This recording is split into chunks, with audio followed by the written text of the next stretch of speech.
jiruun teenna hedduu gabaabduudha. Mucayyoo dhaabbattee baabura ummataatiin deemaa turte takkatu manguddoo teettee deemaa turte takka irra deddeebiidhaan boorsaa isiitiin mataa keessa dhoofte. Manguddoon sunis mucayyoo sanaan waan tokkollee osoo hin jedhin yeroo isiin dhooftu hundaayyuu irra deddeebi'aa itti seeqataa turte. Mucayyoon sunis gocha manguddittii sanaa hedduu ajaa'ibsifattee erga dhiifama gaafattee booda akkana jettee gaafatte.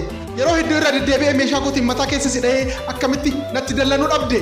Manguddittiin sun ammas irra deebitee itti seeqattee dhiifama sii godheera erga jetteeni booda imalli nuti waliin goonu hedduu gabaabduudha. Iddoo amma baaburri itti aansee dhaabatutti ani ni bu'a. Yeroo hedduu gabaabduu taate kana immoo gammachuun dabarsuu dhiisee sillee gaddisiisee ofis miira kan koo miidhuu hin barbaadu jetteen. Eeyyen hundi kennayyuu deemsa yeroo takkatti baaburaan yookaan konkolaataa waliin goonuu dhiisiti jiruun teennayyuu hedduu gabaabduudha. Eeyyen namni fedhe nu miidhuu bira darbee rakkoo fedhe si yoonitti fide. Imala gabaabduu yeroo tokko waliin goonuu dhiisiti jiruun teenna mataan isii hedduu gabaabduu akka ta'e hubadhuuti tasgabbaahii waan hunda obsaan dabarsii gammachuudhaan jiraadhu. Viidiyoolee wal fakkaatan akka isin bira ga'aniif maatii TikTokii kennaa ta'uu fi YouTube kennaa subscribe gochuu hin irraanfatina. Viidiyoon kun namoota biraa biras akka ga'u like share godha. Hedduu galatoomaa fayyaa ta'a.